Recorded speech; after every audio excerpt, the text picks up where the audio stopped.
महास्के जी, श्री नरेश महास्के जी। माननीय अध्यक्ष महोदय, आज ऐतिहासिक सदन में नारी शक्ति वंदन विधेयक पर चर्चा के लिए खड़ा होना मेरे लिए केवल एक संसदीय कर्तव्य नहीं बल्कि एक परम गौरव का क्षण है। ये विधेयक केवल एक विधायी प्रक्रिया नहीं है, अपितु ये भारत की लोकतांत्रिक यात्रा को पूर्णता की ओर ले जाने वाला एक महायज्ञ है। मैं इस नारी शक्ति वंदन अधिनियम के पक्ष में अपनी पार्टी शिवसेना और हमारे नेता महाराष्ट्र के यशस्वी उप मुख्यमंत्री श्री एकनाथ जी शिंदे उनकी ओर से पूर्ण और विशेष समर्थन दर्ज कराने के लिए यह खड़ा हूं। इस पावन अवसर पर मुझे यह पंक्तियां स्मरण हो रही है।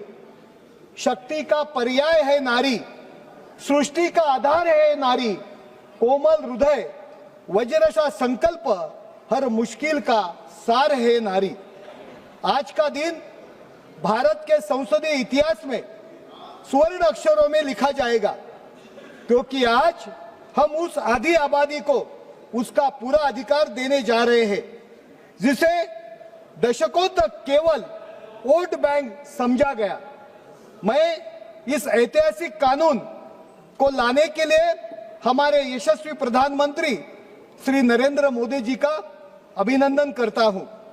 हमारे नेता एकनाथ शिंदे जी ने 2 दिन पहले ही पत्र देकर माननीय पंतप्रधान नरेंद्र मोदी जी का अभिनंदन करके समर्थन जाहिर किया है। उन्होंने कहा है, शिवसेना एनडीए के एक प्रतिबद्ध घटक दल के रूप में इस सुधार को अपना पूर्ण एवं अटूट समर्थन प्रदान करता हूं। राष्ट्र निर्माण के आपके निरंतर प्रयासों के लिए एक बार पुनः हृदय से अभिनंदन। अध्यक्ष महोदय, भारत का इतिहास गवाह है कि यह स्त्री केवल सृजन की जननी ही नहीं बल्कि राष्ट्र निर्माण की मुख्य शिल्पी रही है। हम उस संस्कृति के उत्तराधिकारी हैं जहां ज्ञान की अधिष्ठात्री सरस्वती है और शौर्य की प्रतीक मां दुर्गा है। गार्गी और मैत्रेयी की विद्वत्ता से लेकर अहिल्याबाई होलकर के न्यायपूर्ण शासन तक, राजमाता जिजाऊ के संस्कारों से लेकर झांसी की रानी लक्ष्मीबाई की पराक्रम तक और सावित्रीबाई फुले द्वारा जलाई गई ज्ञान की ज्योति तक, भारत की नारी ने हर कालखंड में स्वयं को सिद्ध किया है। आधुनिक युग में भी टेसी थॉमस जैसी वैज्ञानिकों, लता मंगेशकर, आशा भोसले जैसी कला साधिकाओं और मेरी कॉम और पीवी सिंधु जैसे खिलाड़ियों ने विश्व पटल पर भारत का मस्तक ऊंचा किया है। अध्यक्ष महोदय, जब इस सदन और विधानसभाओं में 33% आरक्षण का विधान होगा तब केवल संख्या नहीं बदलेगा बल्कि देश की नीति और नियति में भी एक मानवीय दृष्टिकोण जुड़ जाएगा। हम देखते हैं कि गांव की एक साधारण सी ग्राम सेविका या सरपंच जो विकास की बागडोर संभालती है तो पूरे गांव का स्वरूप बदल जाता है। आज देश के सर्वोच्च पद पर महामहिम राष्ट्रपति श्री द्रौपदी मुर्मू जी की उपस्थिति इस बात का जीवंत प्रमाण है कि यदि अवसर मिले तो भारत की बेटियां शून्य से शिखर तक का सफर तय कर सकती है। इसी सामर्थ्य को ये समर्पित ये पंक्तियां, कभी बनी हो ममता की मूरत आंचल में खुशियां भरती है, कभी बनी हो रणचंडी अन्याय से कभी न डरती है। इसी महान गौरवशाली परंपरा को आगे बढ़ाते हुए आज हमारे नेता आदरणीय एकनाथ शिंदे जी ने महिलाओं को सही मायनों में सशक्त और समृद्ध बनाने के लिए दिन रात एक तक कर दिया। हमारी सरकार केवल खोखले वादे नहीं करती बल्कि धरातल पर काम करती है। मुख्यमंत्री माझी लाडकी बहन योजना के माध्यम से हमारी सरकार ने 1.5 करोड़ से अधिक माताओं और बहनों को सीधे आर्थिक सहायता प्रदान की है। इसका परिणाम क्या हुआ ये पूरा देश ने देखा। जब जनता ने देखा कि उनका लड़का बहू उनके लिए पूरे ईमानदारी से काम कर रहा था तो हमारी माता बहनों ने हमें आशीर्वाद और स्नेह के रूप में रिकॉर्ड वोट देकर 2/3 बहुमत से सत्ता में बिठा दिया। और इन लोगों पे जो अभी टीका कर रहे थे, टीका टिप्पणी कर रहे थे हम पे, मुख्यमंत्री लाड़की बहन योजना पे या माननीय अरविंद जी सावंत, इनको उनका पूरा पार्टी नीचे गिरा डाला। मुझे अरविंद सावंत जी को कहना है, अगर आप में हिम्मत है तो मुख्यमंत्री लाड़की बहन योजना को आप ड्रामा कहते हैं तो विरोध है, ये योजना बंद करना चाहिए, ऐसा ऐलान या सभागृह में करे।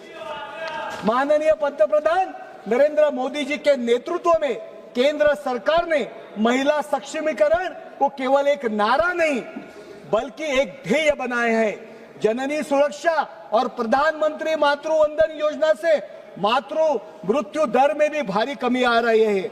वन स्टॉप सेंटर 181 हेल्पलाइन से उन्हें सुरक्षा का कवच मिला है।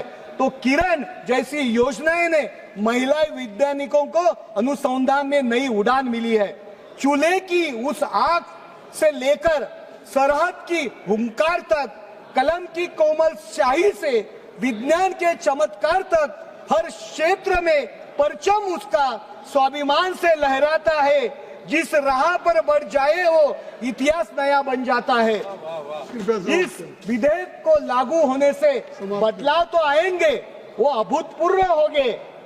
आज इस विधेयक के माध्यम से संविधान के निर्माता भारत रत्न डॉक्टर बाबा साहेब अम्बेडकर जी का सपना साकार हुआ है।